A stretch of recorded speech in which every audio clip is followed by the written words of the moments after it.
everybody, it's Dr. Bain, and I'm making this video on ancient Greece to help you with your world history. I just want to do this disclaimer and copyright again that this is a resource that I found off of Teacher Pay Teachers. It's a great group that creates these presentations.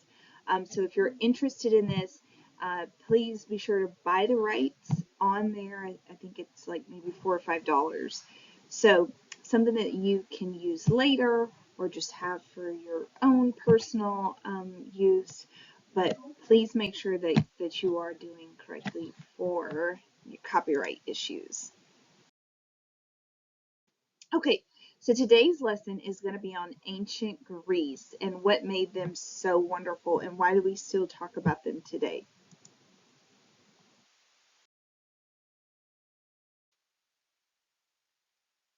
Right, Greece occupied a small area and consisted of many mountains and islands. The mountains and seas were important in their civilization because it isolated the Greeks from one another. They ended up becoming independent city-states, and that's so important to note because one of the main things that we want to get out of ancient Greece is that it was a direct democracy, something that the United States today still bases our foundation on, that direct election of representatives for our government. So the first civilization in ancient Greece was called the Minoan civilization. The Minoan civilization used metals and were a Bronze Age civilization.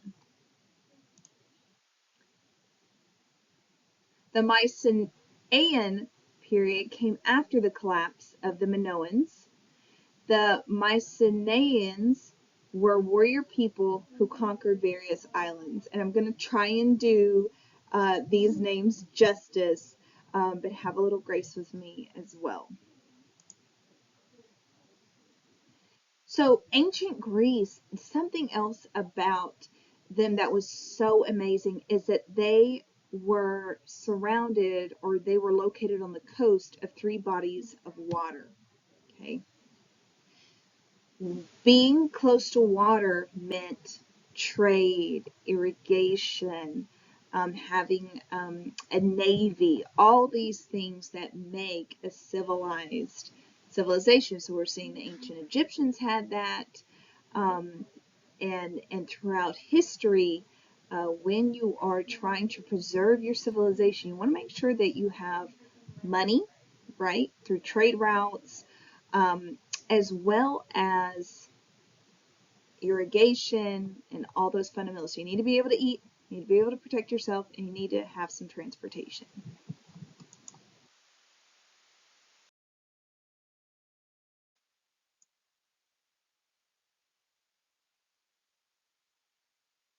So here's comparing the Minoan civilization and the Mycenaean civilization.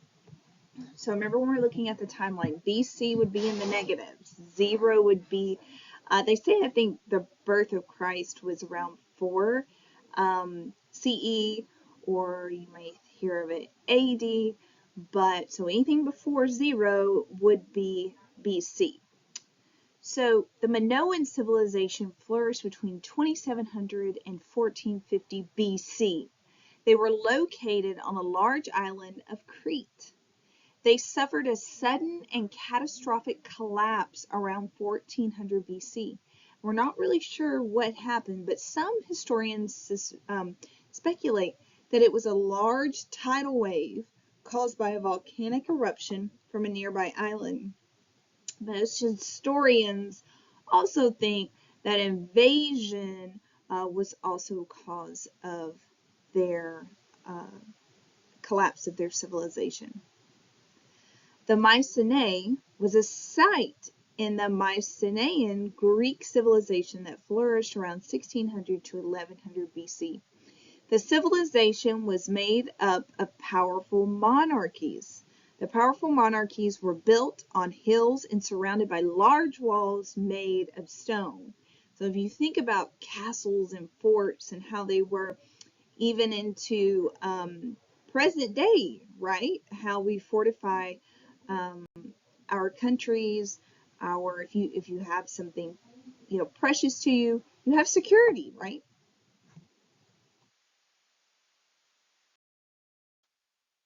So here are some power words that you're going to be needing to know.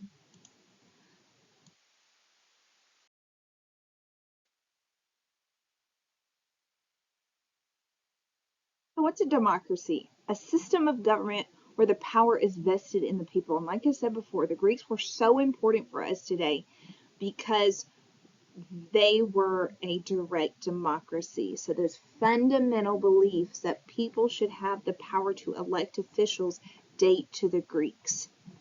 Okay, but what's an oligarchy? A small group of individuals having control of a country or larger group of people. Okay, helots, Spartan slaves in ancient Greece. So you may have heard of the Spartans. We're going to talk a little bit more about what a Spartan was. And ephors, leaders of ancient Sparta.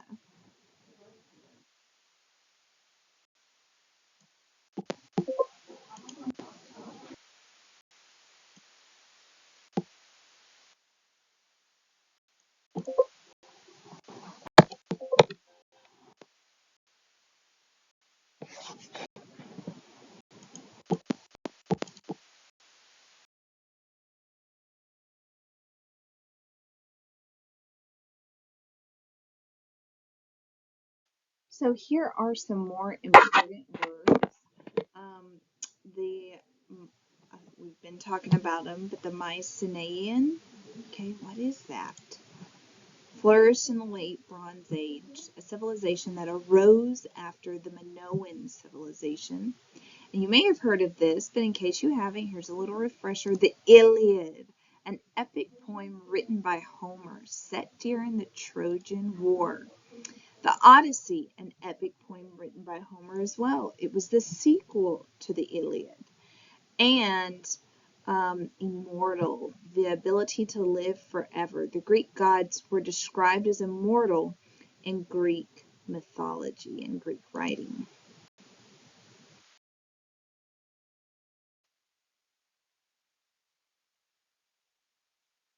So what do the Dark Ages look like? So we see where they were flourishing, then they've gone through some issues, and these Dark Ages, and then we're going to see what really was the fall of the Greek civilization. So the Dark Ages in the ancient Greece were 1150 to 600 BC. Pretty much marked the end of the Mycenaean civilization around 1100 BC. So remember, when we're talking about BC, the closer we get, it's in the negatives, closer we get to zero, the more recent it is. Okay. So the fall of them may have been due to an environmental catastrophe combined with the invasion of either the Dorians or the Sea Peoples. As the Bronze Age ended, famine and depopulation occurred. Economy and society fell apart. Art and bronze casting ceased as well as certain script writing. Iron replaced bronze in weapon making to make it more affordable for consumers. So they're not making that type of quality weapon. So trade links were lost and villages were abandoned. So people are leaving these areas. Large numbers of Greeks left the mainland and sailed to various islands. At the end of the Greek Dark Ages, Homer emerged as the greatest poet in history at this time. So, what do you think historians mean by that when they talk about the Dark Ages? Well, mainly what it is that we just didn't know a lot about it. And we did have some writing, but what we do know is that people were not unable to keep those daily records of their struggles. So we heard a little bit about it. We knew stuff was going on, but we're really in the dark. So dark meaning several different things. Meaning their civilization is ending that power, that the ancient Greek civilization, um, but we're not really sure many details about it.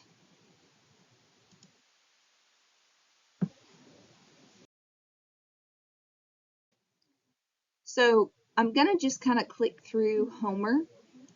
Briefly, who was he? Well, we talked about he wrote the Iliad and the Odyssey, and that he was coming out as the most famous poet of this time.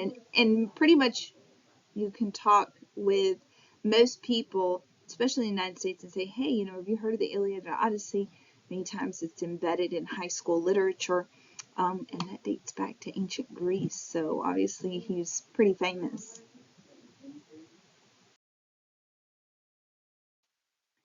So here's some timelines. Okay, going back to 2200 BC, and I'm showing you how we're getting closer.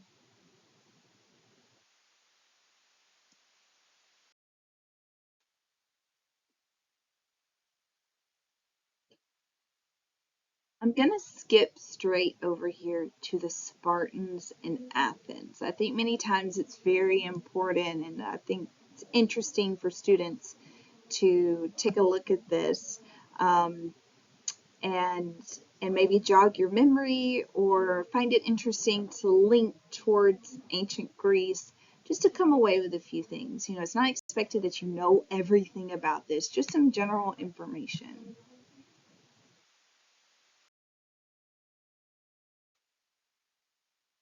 So in ancient Greece, they had multiple gods. Okay, they believed in multiple gods. So the gods were immortal and lived on Mount Olympus. Mount Olympus was a real location that existed in northern Greece. There were 12 major gods, and there were polytheism. That just means that they believed in many different gods.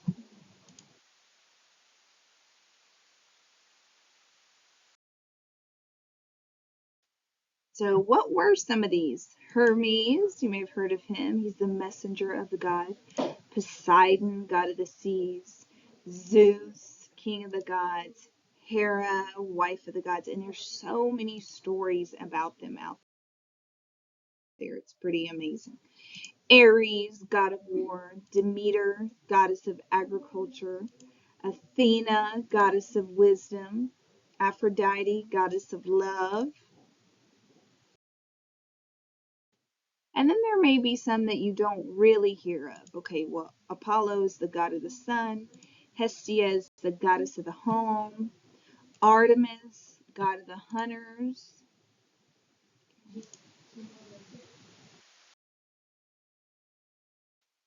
So the Olympics, if you don't really know a lot about ancient Greece, maybe you know about present day Olympics. So where we get it from today dates back to ancient Greek times. Now, they can be traced back to early 776 BC, so 776 BC.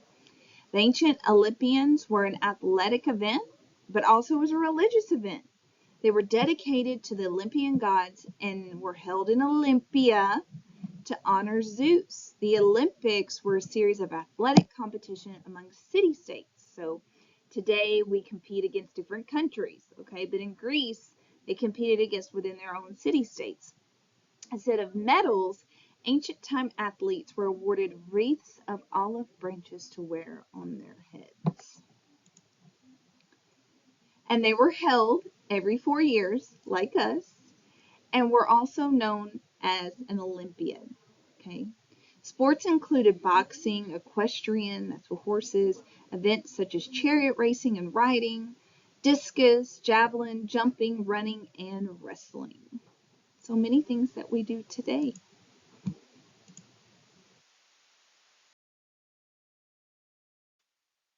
Okay, so here's just comparing today in ancient Greek Olympics. It was only in Olympia, so it was only in one place. There were less sports than there are today. They had chariot races, which I personally think would have been amazing to watch. Women were not allowed to compete.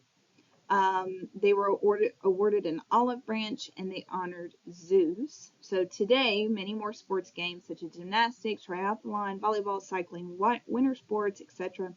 We have seasonal Olympics. So They are in many different places, and we have more than just one every 4 years. Women can participate, and we actually award medals.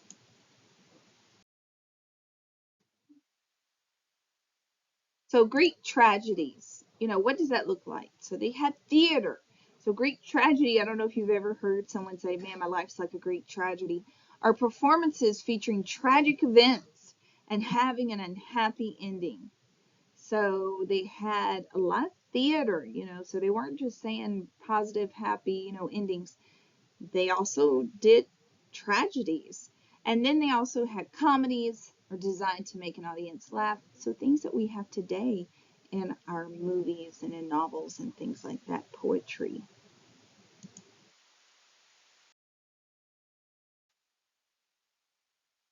Euclides, Plato, Archimedes, Socrates, all of these were Greek philosophers.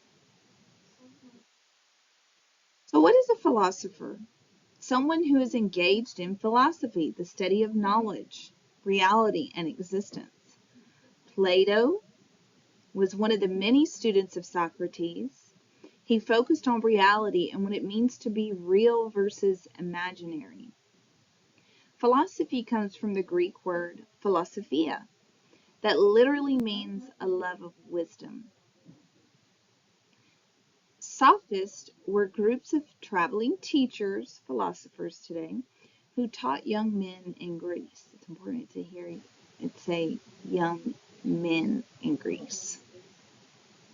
And then Socratic method teaches on asking questions. Okay, so the Socratic method is a form of discussion by asking and answering questions to engage in critical thinking. By doing so, it will illuminate useful ideas and answers to problems. So just getting those questions out there, probing in everyone's intellect. We still use that today in teaching.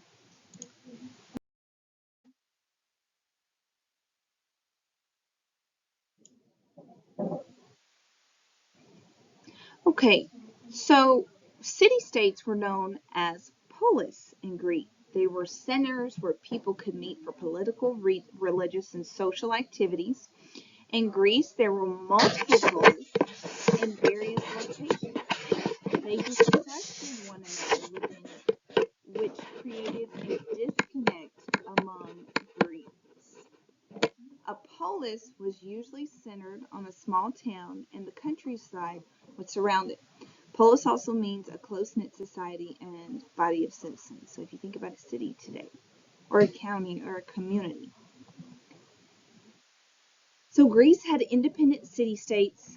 So instead of a united nation, they had separate political units. The responsibilities the citizens had were conducting political meetings and making decisions for the polis and surrounding areas. So think about our community, think about our counties and cities and states. Now we are a part of the United States, but we also have local, county, and state governments. We get this from the idea from ancient Greece.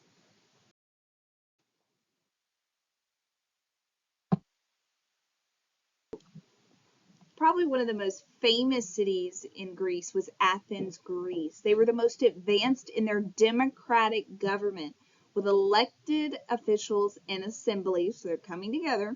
They were less advanced because they had slaves and lack of women's rights. So in many ways they were advanced, but where it's like, okay, we're really not giving equal rights to everyone. And if you compare that with how the United States used to be, there's still some parallels thousands of years later.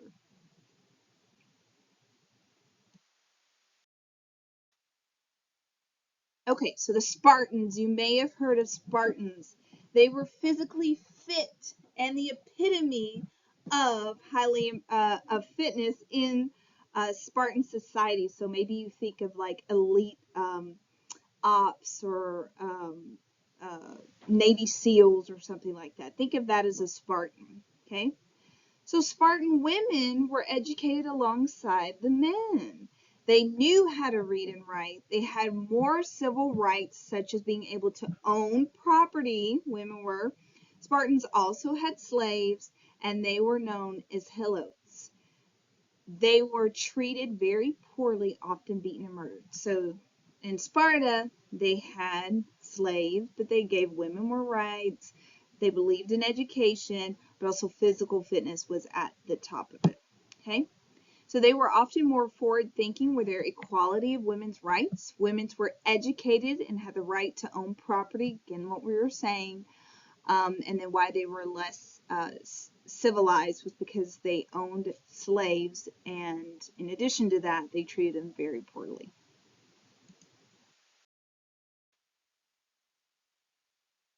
Okay, so if you were a Spartan, you could go into the military as young as age 7. Boys were taken from their family and sent away to become soldiers in Spartan military. Spartans highly valued their military and warrior skills. Physical strength was the most prized feature for both men and women in Spartan society. So, daily life, Spartans would marry around the age of 20. During marriage, Spartan men would live their lives away from their family at military camps. Okay, so what ended the ancient Greece as we think of it today is the Peloponnesian War. So the city-states were bickering against each other, and they had an all-out civil war. So there were two sides.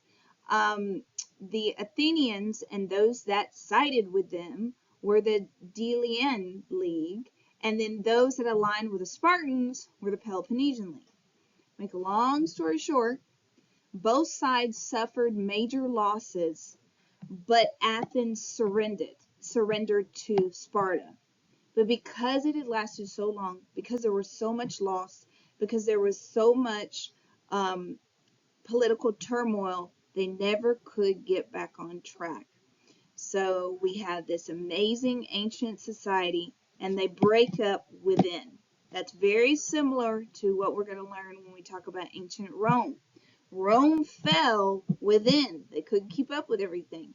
Ancient Greece fell within with political turmoil. So I hope this helps, and just a little bit about ancient Greece.